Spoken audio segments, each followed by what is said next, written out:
안녕하세요, 새삐입니다. 프로 그림 작가가 되고 싶어하는 학생분들 또는 그렇지 않은 분들이라 하더라도 SNS 유명 그림 작가님을 많이 부러워하고 유명해지고 싶어하는 모습을 많이 보았어요. 그러다 보니 SNS 유명 그림 작가님이 너무 부러워서 샘이 나기도 하고 질투하기도 하게 되죠. SNS 속에 그림 작가님이 너무 부러워서 샘난다. 나도 내가 이러는 게 굉장히 바보 같은 줄 아는데 생각을 그만둘 수가 없어요 라고 상담 메일도 여러 받아보았어요. 오늘은 제가 SNS 속에 유명한 그림 작가님을 부러워했던 경험담과 그런 스스로의 감정을 다스리고 그림을 발전시키는 동력으로 사용한 방법을 공유할게요.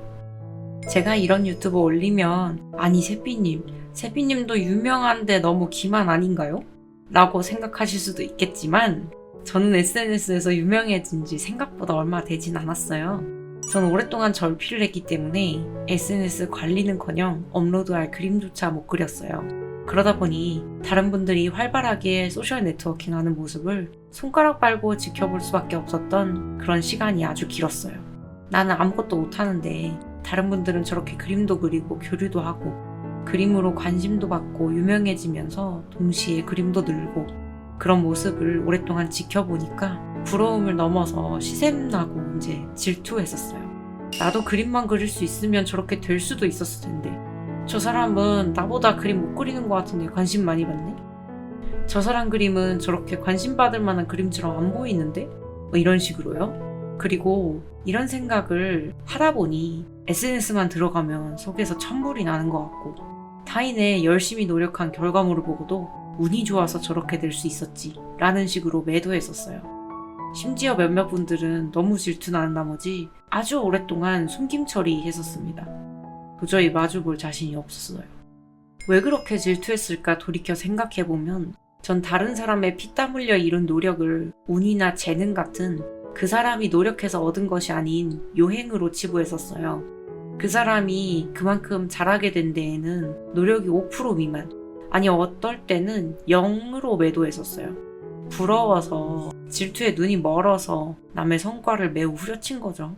자신의 생업에 종사하면서 개인작을 따로이 해서 SNS에 업로드하려면 친구 만나고 놀 거 다 놀고 해서는 절대 할 수 없어요. 노는 시간 전부 희생해서 얻은 노력의 결과인 거죠. 그 사람들이라고 매일같이 모든 시간을 그림에 투자하는 게 노는 것보다 즐거울 리 없잖아요. 하물며 회사나 알바 다녀와서 피곤해 죽겠는데 컴퓨터 앞에서 졸면서까지 그림 그리는 게 얼마나 힘든 일이에요. 노는 시간, 쉬는 시간에도 그림을 그리는 것이 얼마나 힘든지 절필을 한 상태니까 오히려 몰라서 과소평가했던 거예요. 전 절필기 벗어났다고 확신한 순간부터 나름대로의 전공법을 택했어요. 저 사람들 저렇게까지 노력하고 잠자는 시간, 밥 먹는 시간 빼고 그림만 그린다 이 말이지? 나도 저렇게 한다. 나도 똑같은 사람인데 저렇게 하면 나도 엇비슷한 뭔가가 되겠지? 라는 생각으로 일하는 시간을 빼고 전부 다 그림 연습에 매달렸어요. 몇 년간은 정말 잠들기 직전까지 그림만 그렸어요. 어느 날 타블렛 판 앞에서 꾸벅꾸벅 졸면서 그리고 있었는데요. 그러고 나니까 와 이거 진짜 할 짓이 못 되네 라는 생각이 들더라고요. 인정을 넘어서 진심으로 대단하다. 어떻게 이 생활을 계속하지? 라는 생각이 절로 들더라고요. 부러움? 그런 거 싹 사라졌습니다. 밤 12시에 타블렛 앞에 앉아서 그림 그리다 졸다 깬 사람이 이런 생활을 계속하는 사람들을 부러워할 리가 없잖아요.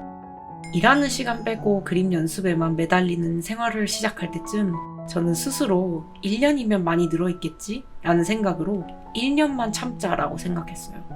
그리고 1년이 지난 후에 그림이 너무 많이 늘어서 이전 포트폴리오 전부 못 쓰게 됐어요. 싹 폐기하고 새 그림으로만 채우면서 이런 속도라면 조금만 더 참아서 1년 반만 더 참아봐? 라는 생각이 절로 들더라고요. 근데 잠만 자고 그림만 그리는 생활이 쉽진 않잖아요. 선뜻 마음을 못 먹겠더라고요. 그래서 1년 반 더 참으면 내가 차 뽑는다 라고 마음 먹었습니다. 그리고 1년 반이 또 흘렀어요. 차는 안 뽑았습니다. 나가지도 않는 프리랜서에게 차는 비싼 정시용 장난감이라서요. 스스로 내건 이런 약속 안 지켰는데도 2번이나 성과를 보고 나니까 또 1년만 참자라는 소리가 절로 나오더라고요. 몇 년씩 참아가면서 그림 그리다 보니 남을 부러워하는데 쓸 에너지 자체가 없어지더라고요. 피곤해 죽겠는데 얼어 죽을 질투는 무슨, 다 필요 없고 그냥 잠이나 자고 싶더라고요. 다른 사람들도 전부 다 나처럼 살고 있을 거니까 저렇게 잘 되었겠지? 라는 생각을 하면 더욱더 안 부럽더라고요. 질투야 사람의 자연스러운 감정이더라도 그걸 티내선 안 된다 생각했어요. 티내는 순간 그 사람에게 너무 민폐잖아요. 그런 내 모습이 추해 보일 거라 생각했고요. 그래서 질투나는 대상은 숨김처리나 뮤트를 해두었어요. 내가 덜 보면 안 보이니까 자연스럽게 잊어버리기 쉬워지더라고요. 그리고 숨김처리를 해놓는 사실을 잊어버릴 수 있도록 다른 일에 몰두했어요. 그림 연습을 한다거나 게임을 하거나 영화를 보거나 운동을 하는 등 내 생활에 몰두하다 보면 내 할 일 하느라 금방 잊어버리더라고요. 부럽고 샘이 나는 마음은 사람이 가질 수 있는 자연스러운 감정이라 생각해요.